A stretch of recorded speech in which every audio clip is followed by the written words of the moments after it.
Ouvrage, voici celui-ci sur le sinistre GRU en 88 et celui-ci beaucoup plus récent chez Stock, chez le même éditeur, coup d'état de Markus Wolf, la guerre des deux Allemagnes 45-91. Vous publiez aussi depuis plus de 20 ans cette lettre d'information du Centre européen d'information. Alors notre propos aujourd'hui est d'introduire quelques notions précises sur le gouvernement secret. J'ai étudié d'abord toutes les affaires de l'internationale communiste et soviétique pendant des années et un jour je me suis rendu compte que c'était pas suffisant comme explication, une soi-disant confrontation entre deux mondes et puis en même temps tout à coup des choses bizarres se passant en coulisses et comme s'il y avait une sorte de compromis ou tacite ou organisé entre l'Est et l'Ouest par-dessus nos têtes. Donc je me suis mis à étudier aussi les coulisses du monde occidental. Et alors j'ai découvert ceci grâce à des amis aussi bien anglais qu'américains d'ailleurs, qu'il existait bien avant la trilatérale et Bilderberg des sociétés qui sont nées au début du siècle, à la fin du dernier siècle et au début du siècle, tout à fait, je dirais, occultes en ce sens que on n'y pénétrait pas. N'importe qui n'y allait pas, il fallait être recruté par un ou deux, coopté, et des petits cercles d'abord.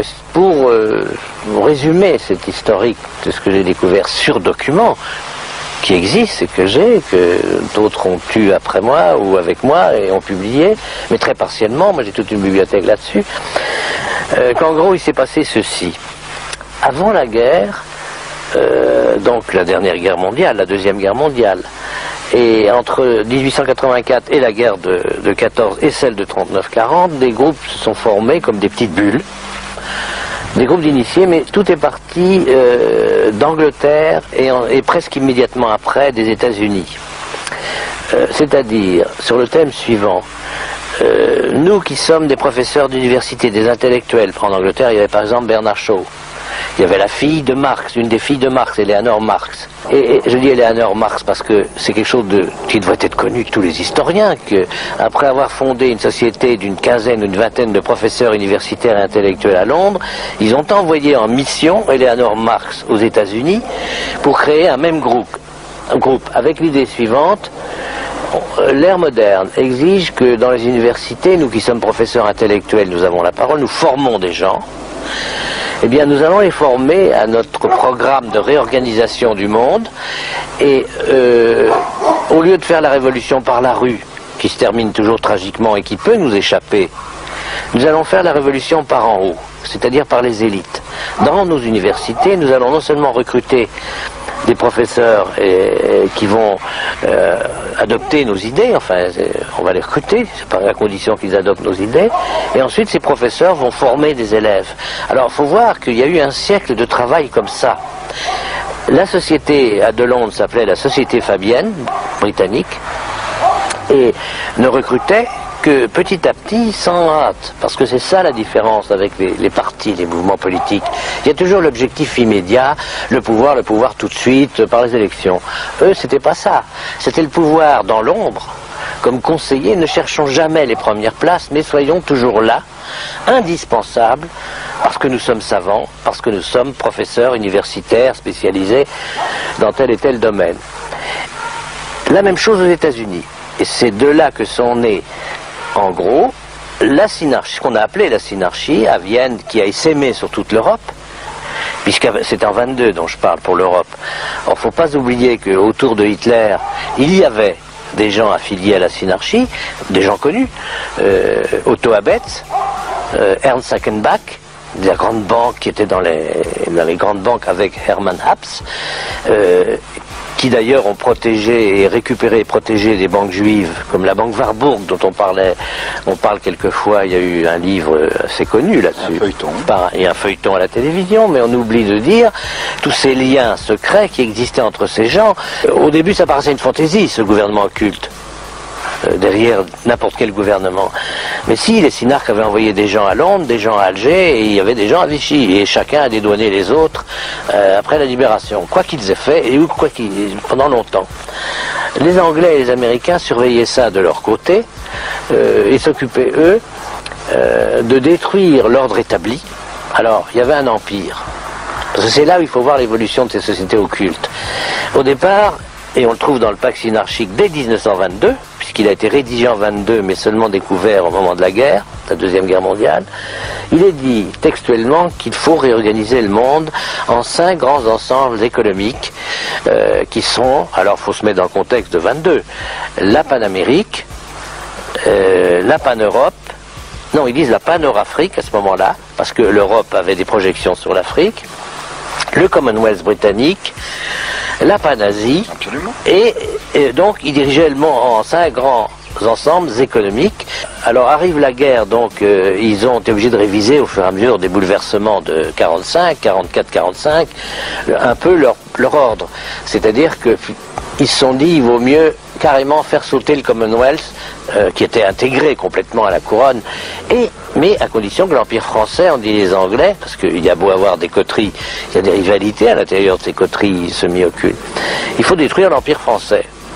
Les Américains étaient d'accord, d'autant plus que les gens de l'OSS devenus CIA, je dis pas tous, il y avait des initiés dans tous ces mouvements. Bien sûr qu'on ne peut pas cataloguer tout un mouvement en bloc, c'est le tort quelquefois de certains de nos amis, c'est de vouloir que tout passe par le trou de serrure, puisqu'un tel est du club, donc c'est un salaud. Non, il faut voir ce qu'il fait, ce qu'il dit, parce qu'il y a des gens qui entrent dans ces clubs par opportunisme politique, par carriérisme, mais il ne faut pas se faire d'illusions. Tous ne sont pas des initiés. Je donne un exemple. Mon beau-père connaissait bien Pinet, le président Pinet, et un jour il lui dit, qu'est-ce que vous allez faire dans cette société qui s'appelle Bilderberg? Bon, on va en parler, je vais expliquer ce que c'est que Bilderberg, mais Pinet lui répond, vous savez, on rencontre des gens intéressants dans ce club. C'était aux années 50, ça, hein, après la fondation de Bilderberg qui date de 1954. Moi je trouve qu'on a des réunions dans un pays puis un autre, ça me fait voir du pays, et pendant que ces gens-là, ils m'embêtent avec leur discours, parlent de refaire le monde, moi je m'en vais faire du footing. Alors mon beau-père lui avait dit, président Pinet, vous servez de caution à des gens qui, dans votre dos, eux, travaillent. Car déjà, j'ai des textes qui datent de 1932 de ces milieux-là, des textes internes, où on parle du nouvel ordre mondial sans arrêt. Donc c'est pas une découverte que le président Bush l'ait dit après la guerre du Golfe. C'est simplement une confirmation. Parce qu'on ne nous fera pas croire que ces gens-là ont toujours le même langage à travers un siècle, sans qu'il y ait une doctrine à la base. Il y a un fil conducteur. Alors, après la guerre, il y a donc la soi-disant guerre froide qui commence, je dis soi-disant, puisqu'ils ont été mêlés à, comme on peut lire dans mes livres, à certaines affaires secrètes. J'ai quand même vu que c'était une horrible mascarade. On voulait bien empêcher le communisme de nous prendre ici comme les pays d'Europe de l'Est, mais on voulait pas le détruire, on voulait s'arranger avec lui, ce qui est très différent. Il y a des milliers et des milliers de gens qui sont morts d'avoir cru que l'Occident les aiderait à se libérer du totalitarisme communiste. Naît Bilderberg en 1954.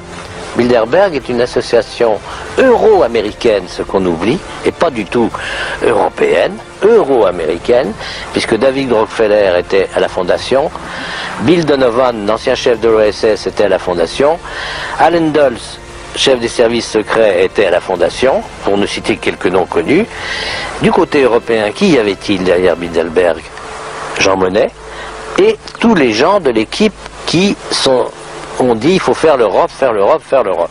Bon, mais leur Europe. Et ce qui ne veut pas dire une Europe de la liberté. Alors la trilatérale, j'en parle tout le temps, c'est quoi? Elle est née en 73 d'une réunion qui s'était tenue en 72 à Davos, en Suisse, où j'étais. Mais j'étais pas invité. J'étais par hasard chez des amis à Davos. J'ai vu, je me suis cogné à Henry Kissinger, à des gens très connus. J'ai fini par demander à mes amis suisses, mais qu'est-ce qui se passe? Et j'ai vu des soviétiques, j'ai dit, qu'est-ce qui se passe? 73, hein? Attention, il n'y avait pas encore l'écroulement du mur. Et ils me disent, non mais il y a une réunion bizarre, la police est sur les dents, il faut surtout pas qu'on sache qui est là, c'est interdit de prendre des notes, de prendre des photos. Bon, j'ai quand même eu par mes amis suisses beaucoup de choses, et même eu la sténographie de leurs débats internes. Ce qui m'a beaucoup éclairé en 72, parce qu'ils annonçaient qu'ils allaient créer l'année d'après un organisme, ils n'avaient pas dit lequel. Et mais l'homme qui... de cette concertation où il y avait une centaine de gens, donc j'ai parlé de Kissinger, il y avait des Japonais, il y avait une délégation soviétique dont un vice-ministre du gouvernement soviétique, et n'oublions pas que c'était soi-disant toujours la guerre froide. Bon, or ils étaient là, et la conclusion applaudie par les soviétiques dans ce vice-ministre qui s'appelait Bykov, qui existe encore, de M. Perlmutter, un économiste américain très connu, était la suivante. Écoutons bien, hein, 72-73, ça c'était l'hiver 72-73. Il faut qu'avant 20 ans, nous ne soyons plus que 200 ou 300 multinationales dans le monde à contrôler tout ce qui est recherche, exploitation, répartition des matières premières clés de notre époque. Et donc voilà la phrase textuelle, et il expliquait, à partir de ce moment-là, il y aura 3 moteurs dans le monde. Le moteur industriel panaméricain, le moteur industriel japonais et le moteur industriel pan-européen, incluant l'Union soviétique. En 72-13. Et l'année d'après, donc, naît la trilatérale, qui était donc 3 moteurs industriels drainant derrière eux, à partir de 3 grands ensembles économiques, tout ce qui n'était pas multinational. Ils disaient même dans leur texte que toutes les petites et moyennes entreprises de nos pays deviendraient des sous-traitants, donc aux ordres. Voilà en gros, si vous voulez, je crois ce qu'il faut que les gens sachent, c'est qu'on est manipulé par des gens qui ont tout en main parce qu'ils ont les leviers économiques et monétaires qui sont beaucoup moins frappants pour le public, qui ne comprend rien aux histoires monétaires, par exemple, que si c'était une affaire purement politique. Non, c'est technocratique, c'est monétaire, c'est financier, c'est la grande coulisse mondiale. Et d'ailleurs, à mon avis, même si ces gens sont très puissants, ils échoueront. On n'est pas impuissant parce que plus on répète, plus on les dénude en public. Le roi est nu, on connaît l'expression. Plus ils sont gênés parce que il y a eu une époque, il y a 20 ou 30 ans, où c'était un peu trop tôt, quelques confrères et moi, où on parlait de ça. C'était trop tôt, les gens n'étaient pas mûrs, prêts. Maintenant, tout le monde sent qu'il y a quelque part ce que j'appellerais vulgairement un truc. Ce qui explique que les Français, qu'on croyait endormis, se réveillent tout d'un coup quand il y a une discussion autour d'une chose comme Maastricht, parce qu'ils sentent instinctivement qu'il y a quelque chose qui est truqué dans la coulisse. Ils voudraient savoir. Les dés sont pipés.